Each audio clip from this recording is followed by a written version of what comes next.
welcome to Wook Plus special presentation with God Street Wine. We got a call recently from Lou Faber, and he said that there was some big news stirring over in the God Street Wine camp. So we wanted to bring him in and tell us what was going on. We're joined by Tom Ozander and Lou Faber. How you guys doing today? Finally, after so much tension, we can finally tell you now. September 30th, that's a Saturday night in our hometown, New York City, at the Cutting Room. And the following night, Sunday, October 1st, at Levon Helm Studios in Woodstock, New York, a legendary venue. So we're going to have 2 nights of music with the full original lineup and for a good cause for multiple sclerosis. So really excited about it. It's our close friend slash tour manager, lighting designer, 6th band member, Michael Weiss. He was, never on stage, but an important part of God Street Wine for many years, nonetheless. And several years after we broke up the first time, Michael was diagnosed with MS. He's doing fine, but there's a lot of sort of ongoing health maintenance and medications and everything. He's doing fine for the most part. But our first reunion back in 2010 was to benefit the Multiple Sclerosis Society, the big national society. And since then, Michael has started working with an organization called MS for MS, which stands for Mission Stadiums for Multiple Sclerosis.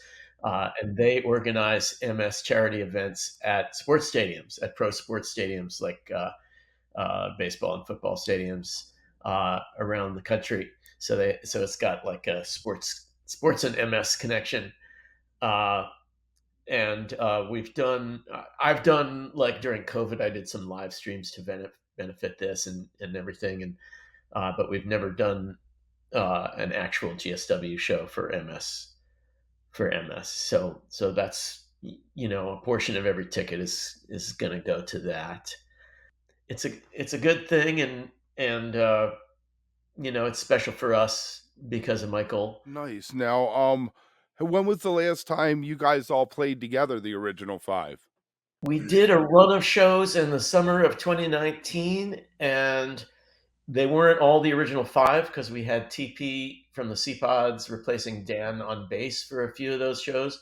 But we did do some with the original 5 that summer, including Mow Down. I remember that. So it was like early summer of 2019. Yeah. Are you going to have a chance to rehearse, or are you guys just going to walk into this? We played these songs, we know them inside out. We have done that in the past on reunion shows, and I think we're capable of doing that. It's always better, I think, when we get together and rehearse. I mean, that is, yeah, we will have some rehearsals, gathering together just before the shows. Yeah, we can practice on our own, and we will as well. To a lot of these songs, I think are locked in there, from decades of playing them off and on. So they're definitely part of the muscle, the built-in muscle memory at this point. But there are other things that need honing and tightening up and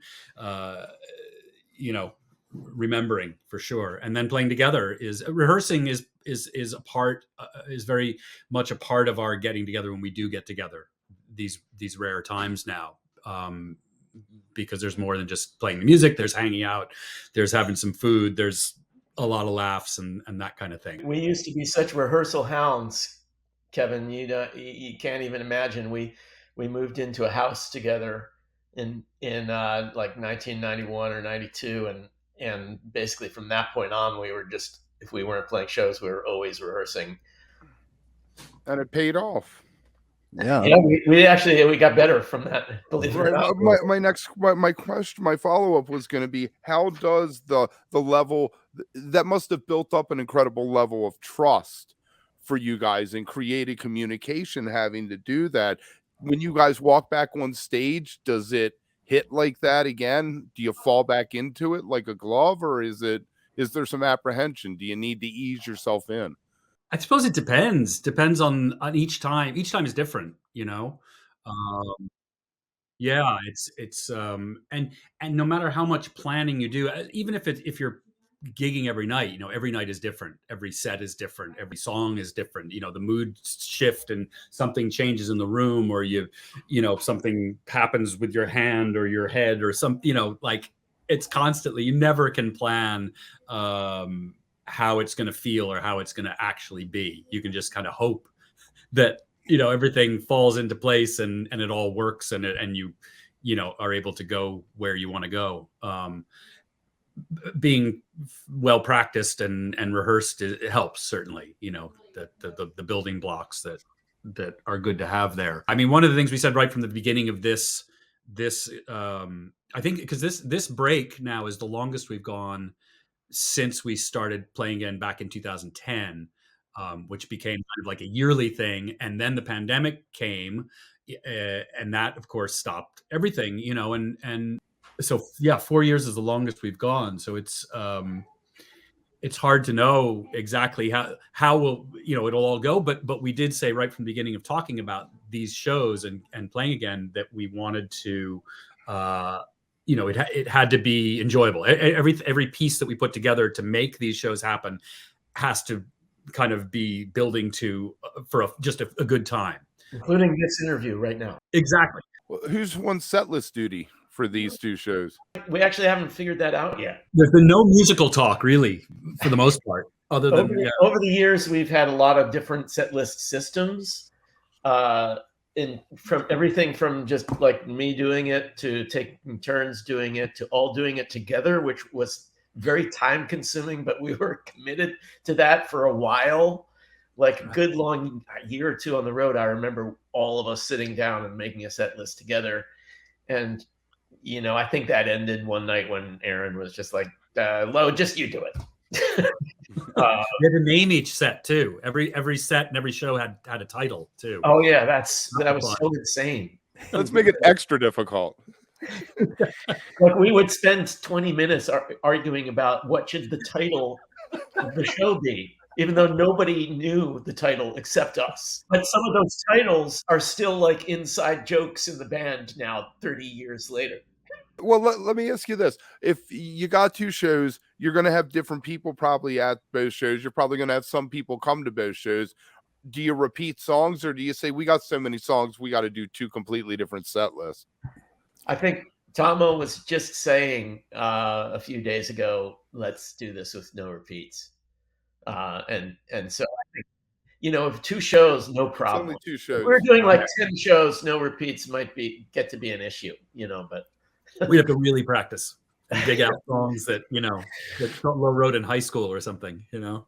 I think we could do 10 shows with no repeats, actually. Right. Now, would we be bringing anything from the your 2019 album, This Fine Town? Probably. Yeah, because those songs were all old.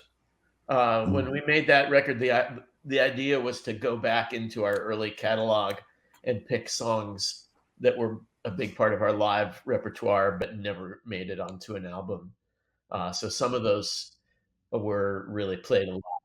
Yeah, like Cheap Utah Blues, that was a big one. That was pretty much one of those every show songs. The songs all fall in different categories, you know, and I think Fish is very similar. They're the songs that are you can really count on hearing often. Then there's kind of a middle tier, and then there's the whoa, they did that, you know.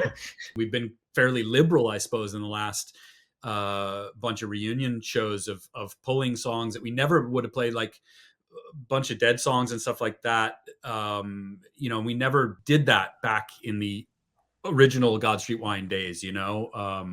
The idea of playing a Grateful Dead cover just was like almost like, no, we can't do that. Was it important to distance yourself, like Fish said they did, from the Grateful Dead? I would say, yeah. I mean, Yeah. Because they were such a sort of imposing presence. And if you did Grateful Dead songs, you were a Grateful Dead cover band. And that was a niche that you got pigeonholed into. And in some ways that was good for those bands because there was like, they could count on a certain audience, but it's like that audience didn't want to hear your stuff. So it was a trap, really. How hard was it for you guys to logistically get everyone's schedule and get and work out the dates and get all that put together? The possibilities of doing it came up, we just figured out a way to do it. It made sense. We talked, we had some laughs. Everybody was into the idea of it, and then it became, let's figure out where we can play, when we can play. Do we make this a benefit? Finding the scheduling wasn't too difficult. We looked at a couple of different weekends, and for me, I'll be in the U.S. anyway at that time. I don't know if you mentioned where you are.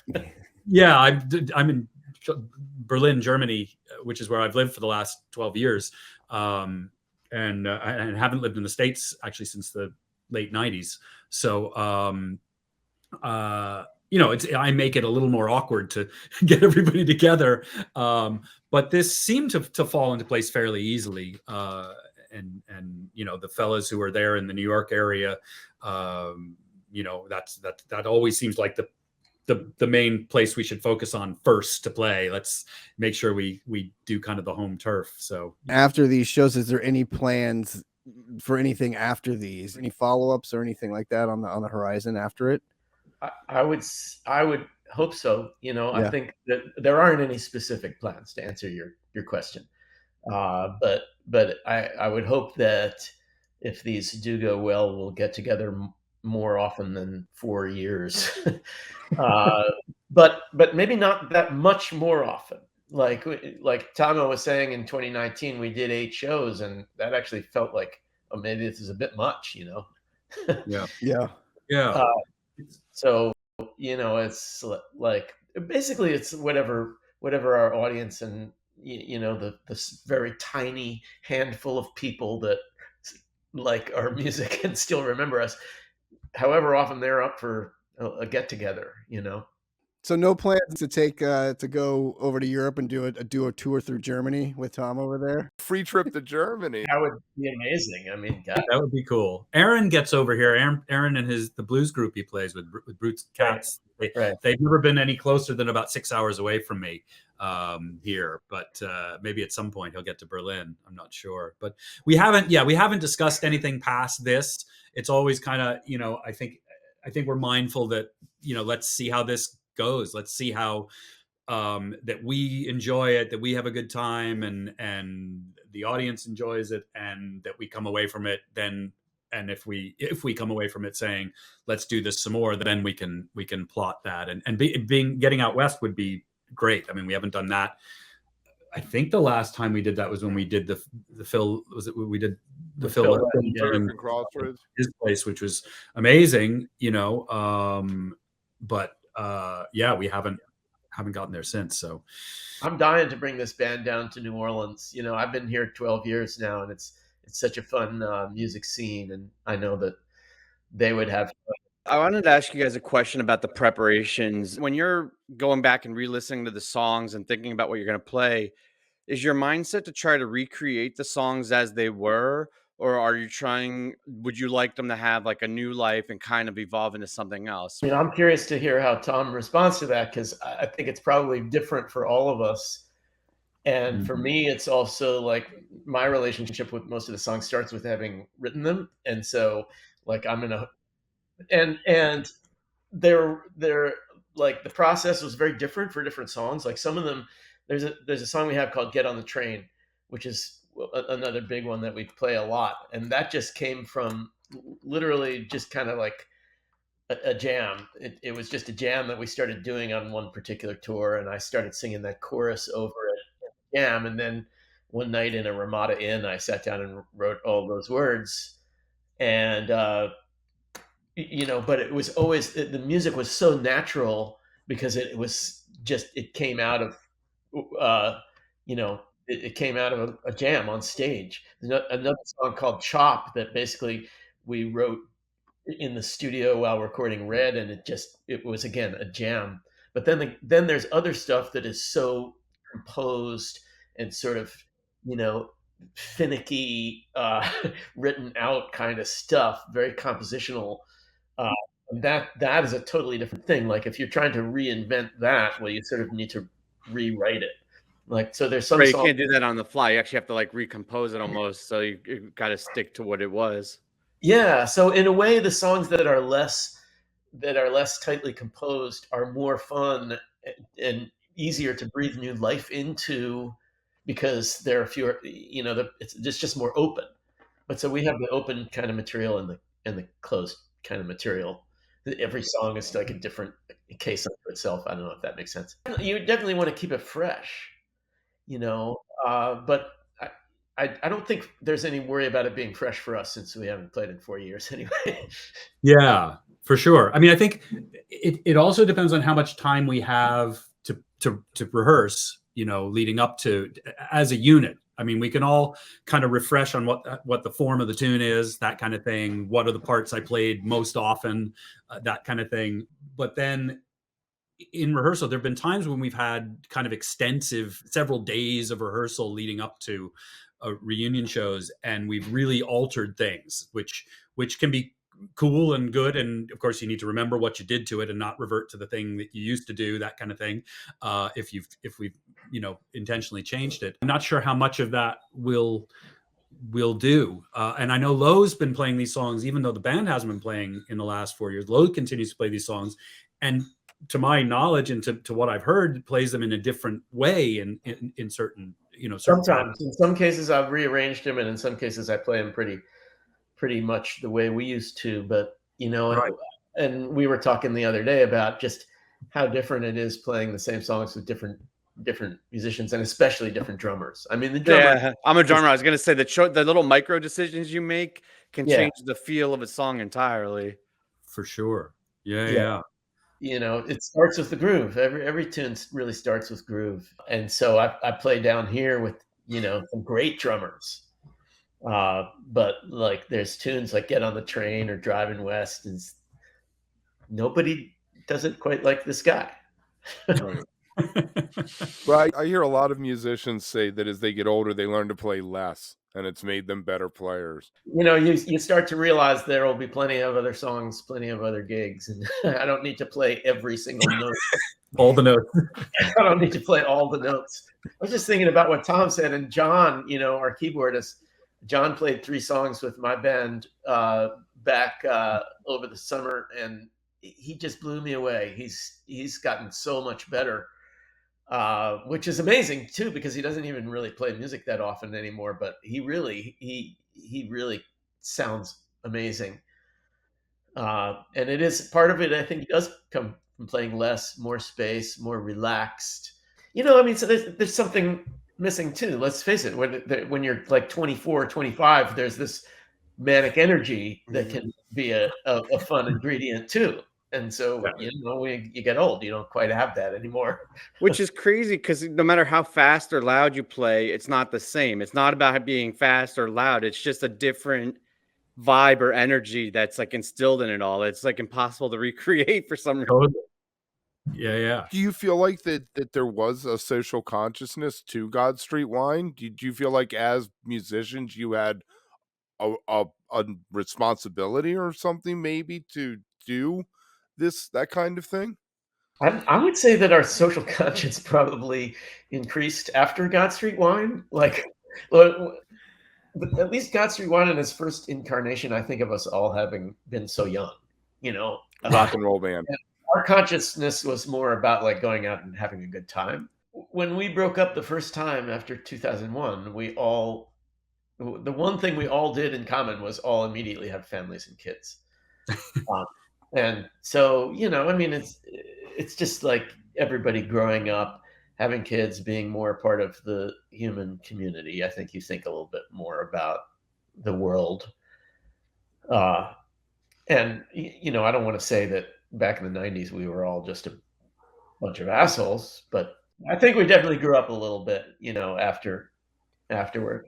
And, you see lots of young people doing many wonderful and idealistic things out in the world. One thing that I love about God Street Wine and our history, and any band really, is as a bunch of young people in their 20s to all focus together as a team and be a part of something. It's such a great thing, being in a band.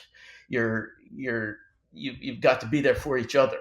And, it's special for us because of Michael. And it's also, it makes people feel a little more positive about playing some shows and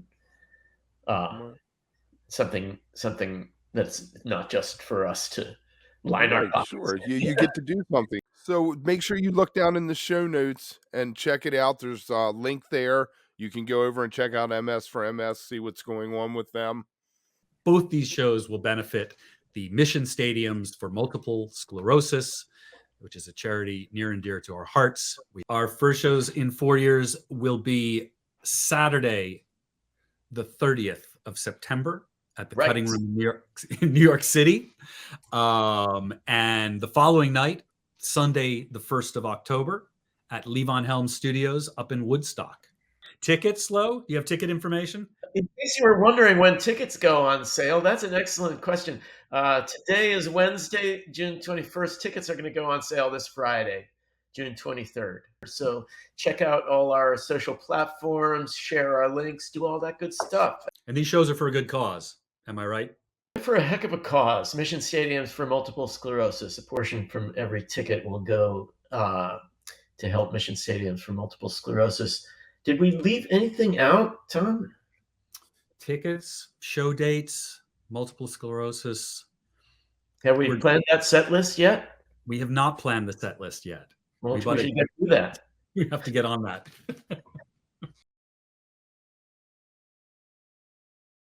Get those tickets. Get those tickets.